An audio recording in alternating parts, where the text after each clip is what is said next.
Selamat pagi anak-anak, kita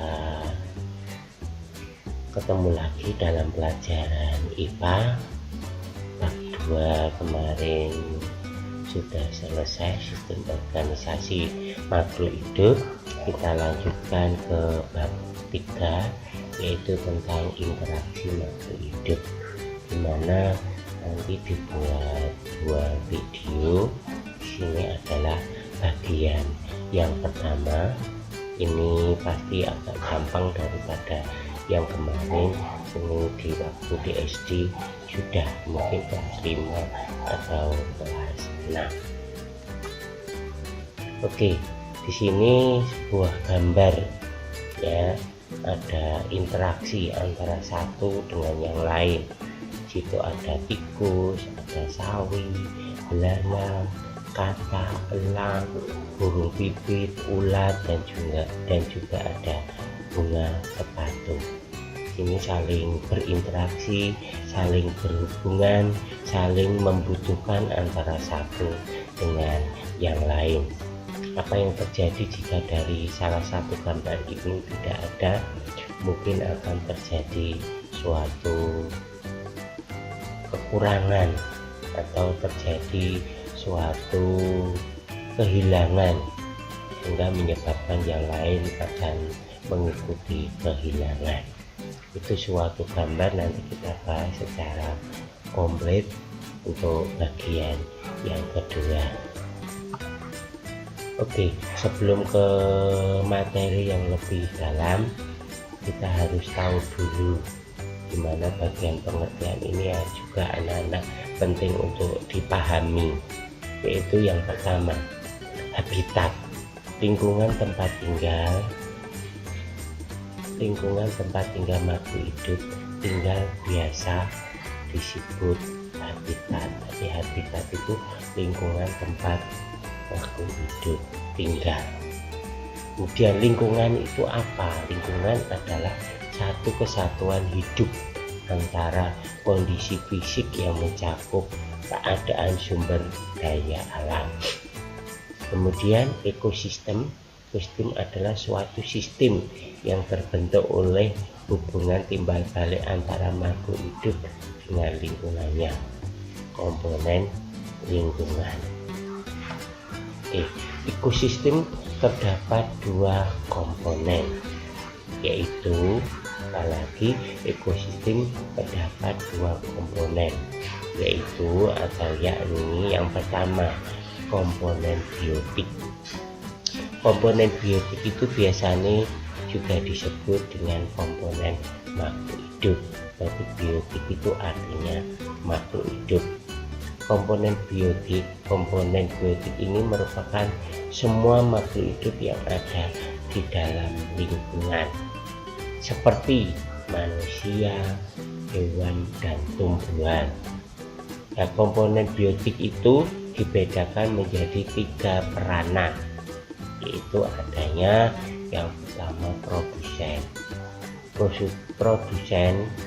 itu merupakan makhluk hidup yang dapat menghasilkan zat makanan yang diperlukan makhluk hidup lain. Makhluk hidup yang memiliki klorofil yaitu tumbuhan. Jadi produsen itu sangat dibutuhkan oleh makhluk hidup lain, di mana produsen itu biasanya makhluk hidup yang memiliki klorofil, padahal yang memiliki klorofil itu adalah tumbuhan. Kemudian yang kedua nanti konsumen, yang ketiga pengurai. Nah, sedangkan konsumen sendiri apa? Konsumen itu merupakan makhluk hidup yang tidak dapat membuat makanan sendiri. Jadi konsumen itu membutuhkan makanan dari yang lain ya, terutama nanti biasanya konsumen itu membutuhkan dari produsen, karena produsen itu dapat menghasilkan makanan sendiri, itu tumbuh-tumbuhan tadi. Nah, biasanya konsumen itu adalah organisme heterotrof. Kemudian yang ketiga, pengurai. Pengurai ini bertugas membusukkan dan menguraikan hewan dan tumbuhan yang telah mati. Jadi pengurai itu tugasnya membusukkan dan menguraikan hewan dan tumbuhan yang telah mati.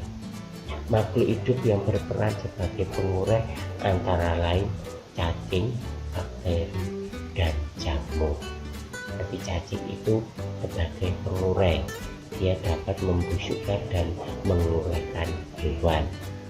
Kalau bakteri sudah pasti, jamur itu biasanya untuk menguraikan atau membusukkan pada tumbuhan. Oke, tadi sudah komponen biotik yang disebut juga komponen makhluk hidup. Sekarang komponen yang kedua itu komponen abiotik, makhluk tidak hidup atau benda mati. Kedua, komponen abiotik merupakan benda tidak hidup yang ada di dalam lingkungan. Keberadaan komponen tersebut sangat mempengaruhi jenis makhluk hidup yang menempati suatu lingkungan. Yang termasuk komponen abiotik antara lain cahaya matahari. Ini adalah sumber utama energi untuk semua makhluk hidup di bumi. Itu jelas ya, cahaya matahari pasti bukan makhluk hidup. Yang kedua, udara. Dalam udara ada berbagai jenis gas seperti oksigen, hidrogen, karbon dioksida, dan nitrogen yang mempunyai fungsi sendiri-sendiri. Udara pasti komponen makhluk tidak hidup. Kemudian yang ketiga, air. Semua makhluk hidup di bumi membutuhkan air untuk bertahan hidup, pasti. Yang keempat, suhu merupakan salah satu komponen penting bagi makhluk hidup di bumi. Suhu juga sangat penting, adanya dingin, panas itu juga sangat penting di dalam kehidupan kita. Nah, sekarang kita masuk ke pola interaksi. Interaksi berarti pola berhubungan antara satu dengan yang lain, antara makhluk hidup dengan makhluk tidak hidup. Di sini ada beberapa pola interaksi yang dapat terjadi pada makhluk hidup, yaitu satu, persaingan. Pasti persaingan akan terjadi pada makhluk hidup yang membutuhkan bahan makanan. Nah, ini manusia saja bersaing untuk memperoleh rezeki, uang, atau nanti makanan, karena semua pasti membutuhkan itu. Persaingan satu pola interaksi yang menyebabkan kerugian bagi salah satu pihak yang kalah bersaing, pasti kadang menimbulkan kematian, baik itu hewan, manusia hampir sama. Yang kedua, predasi merupakan selain melakukan persaingan, makhluk hidup akan mendapatkan makanan dengan memangsa makhluk hidup lain. Nah, ini predasi juga lebih parah, yaitu melawan jenis bangsanya sendiri. Hewan memakan hewan yang lain. Ini kadang manusia juga bersama. Contohnya singa yang memakan kijang, zebra, atau rusa. Ini singa memakan kijang, zebra, atau rusa. Kemudian bisa dibaca kembali interaksi dan kreativitas warga dengan ruang publik. Yang ketiga, simbiosis adalah beberapa makhluk hidup yang hidup berdampingan tanpa melakukan persaingan atau predasi. Nah, ini harusnya simbiosis, tapi nanti kita bahas simbiosis ada beberapa macam. Simbiosis merupakan pola interaksi antara dua makhluk hidup yang berbeda jenis dalam suatu lingkungan.